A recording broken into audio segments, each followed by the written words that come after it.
Olá, galerinha! Tudo bem? Bom, vim falar aqui do segundo livro, dentre os três. Já falei do primeiro livro, que a UERJ nos propõe como livro da redação da UERJ 2022, né?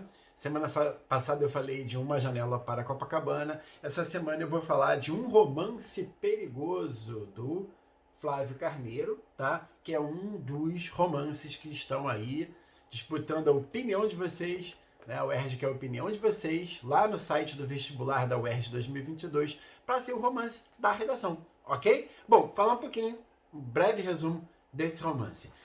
É um romance, como eu falei para vocês, de literatura policial, né? Como os três são de literatura policial, e ele narra uma série de assassinatos de autores de autoajuda, certo?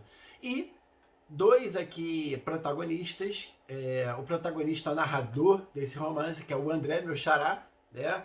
E o grande amigo dele, o Gordo. Eles vão tentar descobrir aí quem é esse assassino de autores de autoajuda, correto?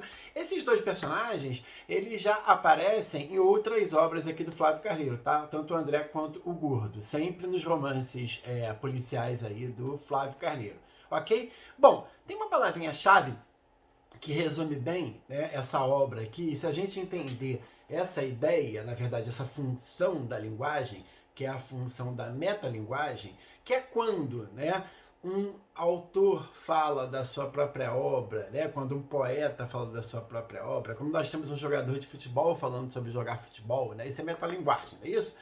E o que acontece aqui? Esse livro ele é recheado de informações sobre romances policiais que vão inspirar o próprio Flávio Carneiro, os próprios protagonistas aqui da história, certo? Até porque o Gordo, já vou anunciar aqui para vocês, um dos protagonistas, ele é dono de uma livraria, uma espécie de livraria sebo no centro do Rio de Janeiro. Mais uma característica, é mais um romance que se passa no Rio de Janeiro, os três se passam no Rio de Janeiro, tá?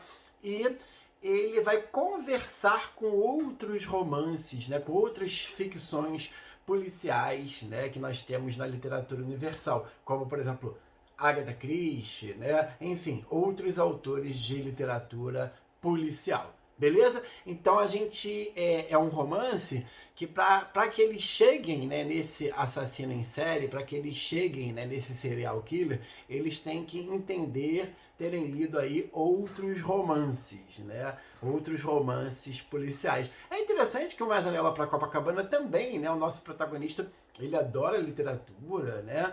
Ele tem muitos livros em casa, ele sonha, por exemplo, em ter um...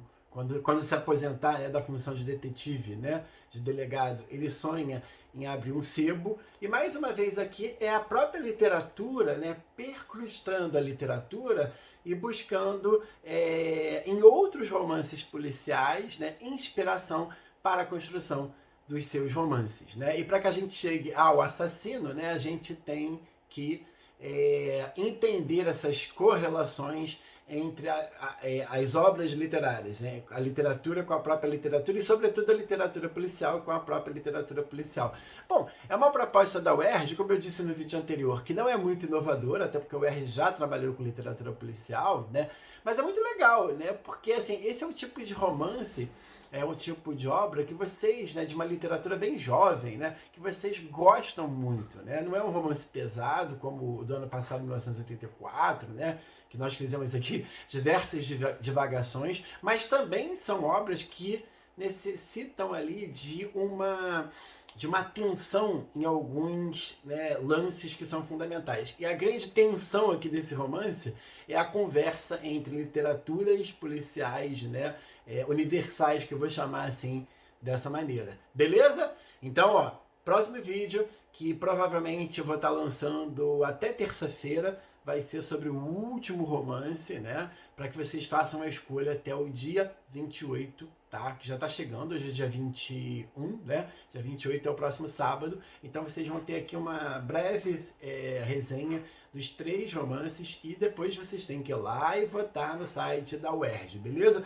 E durante essa semana vou estar voltando aos Sonetos de Camões para que a gente possa continuar aqui com nossos estudos. Grande abraço, professor André, e um excelente fim de semana.